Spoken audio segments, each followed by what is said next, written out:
सबसे सफल two wheeler company hero Honda के बीच कैसे पड़ी दरार, करोड़ों रुपयों का मुनाफा कमाने के बावजूद क्यों हीरो और होंडा ने अपने रास्ते अलग किए, आखिर कैसे एक हुए थे हीरो और होंडा कंपनी। होंडा कंपनी ने कैसे भारतीय कंपनी हीरो को दिया धोखा, हीरो ने अपनी अलग पहचान बनाकर दिया होंडा को मुंह तोड़ जवाब। क्या है हीरो और होंडा के एक होने से लेकर अलग होने तक की पूरी कहानी जानेंगे आज की वीडियो में। बस आप बने रहिए हमारे साथ वीडियो के एंड तक। 80 से 90 के दशक में हीरो होंडा बाइक की एक अलग ही शान हुआ करती थी।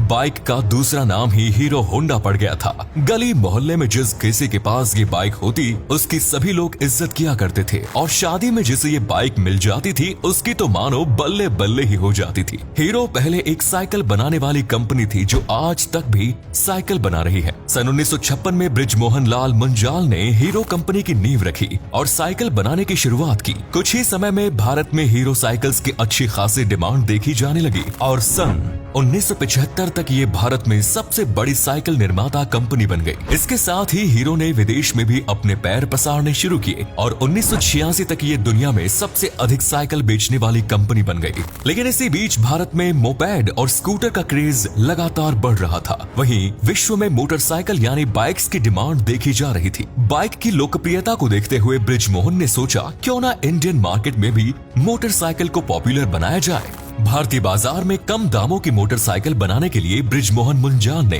कमर कसी, लेकिन हीरो के पास उस समय इंजन बनाने की टेक्नोलॉजी उपलब्ध नहीं थी और इसीलिए हीरो किसी विदेशी कंपनी से टाई अप करना चाहती थी। इसके लिए हीरो ने पहले फ्रेंच कंपनी प्यूगियोट से बात करने की कोशिश की, लेकिन यहाँ पर बात नहीं बन पाई। इसके बाद हीरो ने पार्टनरशिप के लिए जापानी कंपनी होंडा के पास प्रस्ताव भेजा। होंडा 1980 के दशक तक एक लोकप्रिय मोटर व्हीकल कंपनी बन चुकी थी और वो भारत में किसी तरह एंट्री करने के रास्ते तलाश कर रही थी। जब हीरो ने होंडा के पास प्रस्ताव भेजा तो होंडा को वो काफी पसंद आया और भारत में एंट्री करने का इससे अच्छा मौका होंडा को नहीं मिल सकता था। होंडा कंपनी की स्थापना दूसरे विश्व युद्ध के बाद सन 1948 में सोइकिरो द्वारा की गई थी, क्योंकि दूसरे विश्व युद्ध में जापान को काफी नुकसान हुआ और जापान के लोग गाड़ी अफोर्ड नहीं कर सकते थे। इसीलिए ट्रांसपोर्ट के सस्ते साधन उपलब्ध कराने के लिए होंडा ने टू व्हीलर्स बनाने शुरू किए।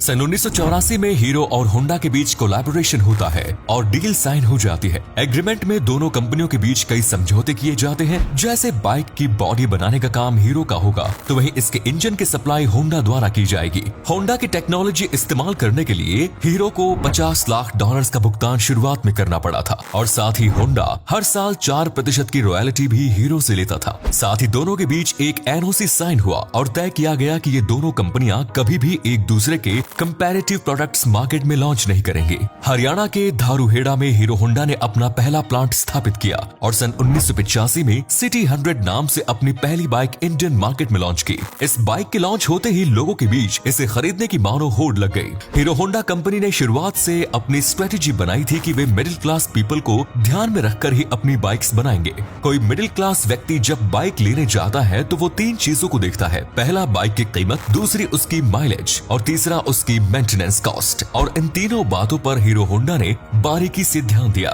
हीरो होंडा ने अपनी बाइक के दाम काफी रीजनेबल रखे। कंपनी ने अच्छी मार्केटिंग स्ट्रेटेजी का भी इस्तेमाल किया और अपनी टैगलाइन रखी, fill it, shut it, forget it, यानी एक बार टंकी भरवा कर बंद कर दे और भूल जाइए। कई दिनों तक इसमें पेट्रोल डलवाने की जरूरत नहीं पड़ेगी। हीरो होंडा की बाइक्स अच्छा खासा मुनाफा इंडिया में कमा रही थी कि तभी जापान की मुद्रा में तेजी से उछाल आया और सभी स्पेयर पार्ट्स के रेट अचानक बढ़ गए। स्पेयर पार्ट्स के महंगे होने से हीरो होंडा के सामने एक चुनौती सामने आई कि वे कैसे अपनी बाइक को अफोर्डेबल बनाए। साथ ही इंडियन मार्केट में अब टू व्हीलर्स के कॉम्पिटिटर्स भी बढ़ने लगे। सुजुकी, यामाहा, टीवीएस और बजाज ने भी मोटरसाइकिल बेचनी शुरू कर दी, लेकिन इन कंपनियों में हीरो होंडा में काफी फर्क था। सभी अन्य कंपनियां केवल शहरों में ही अपना प्रचार प्रसार कर रही थी और लोअर मिडिल क्लास लोगों की तरफ कंपनियों ने ध्यान नहीं दिया। वहीं दूसरी ओर हीरो होंडा कंपनी ने हर तबके के लोगों को ध्यान में रखते हुए अपनी बाइक्स के दाम तय किए। कई बार कंपनी को कम दाम में बाइक बेचने के कारण नुकसान भी हुआ, लेकिन कंपनी ने अपनी बाइक के दाम नहीं बढ़ाए। सन 1990 में भारत में डॉलर एक्सचेंज रेट पॉलिसी लाई गई और इसके बाद थोड़ा सुधार आना शुरू हुआ। हीरो होंडा कंपनी एक बार फिर पटरी पर आई और कंपनी को मुनाफा होना शुरू हुआ। कुछ ही समय में कंपनी ने कमाई के मामले में $100 मिलियन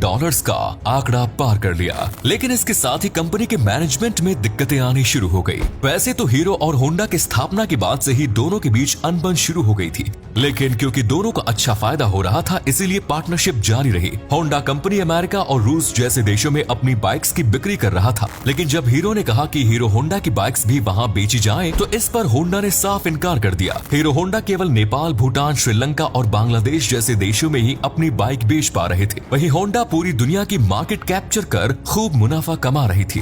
हीरो जो पोजीशन इंटरनेशनल मार्केट में हासिल करना चाह रहा था, उसमें होंडा ने रोड़े अटकाने शुरू कर दिए और होंडा हर साल 4% की रॉयल्टी भी हीरो से ले रहा था। हीरो होंडा ने जब हाथ मिलाए थे तो एक एनओसी साइन किया गया था कि ये दोनों ही कंपनियां कभी एक दूसरे के टक्कर का प्रोडक्ट मार्केट में लॉन्च नहीं करेगी। इस एनओसी का उल्लंघन करते हुए होंडा ने सन 1999 में भारत में Honda motorcycle and scooter company की शुरुआत की और हीरो होंडा से अलग अपनी बाइक्स बेचनी शुरू कर दी। कुछ ही समय में होंडा ने एक्टिवा स्कूटी लॉन्च की और ये भी एक बड़ी हिट साबित हुई। इसने इंडियन कस्टमर्स को बांटने का काम शुरू किया। अब हीरो के संस्थापक बृजमोहन लाल मुंजाल को समझ आ गया था कि यदि उन्हें मार्केट में टिके रहना है तो इंजन बनाने की टेक्नोलॉजी अपनानी होगी। अपने प्रॉफिट का एक हिस्सा वे इंजन बनाने में इन्वेस्ट करने लगेंगे और दोनों कंपनियों के बीच जब दरार बहुत अधिक बढ़ गई तो साल 2010 में इन्होंने अलग होने का फैसला किया। अब हीरो के पास इंजन बनाने की अपनी खुद की टेक्नोलॉजी थी। वैसे तो एग्रीमेंट के मुताबिक हीरो कंपनी साल 2014 तक होंडा का नाम इस्तेमाल कर सकती थी, लेकिन साल 2011 से ही हीरो ने अपनी अलग पहचान बनानी शुरू कर दी। कंपनी का नया नाम हीरो मोटोकॉर्प रखा गया और हम में है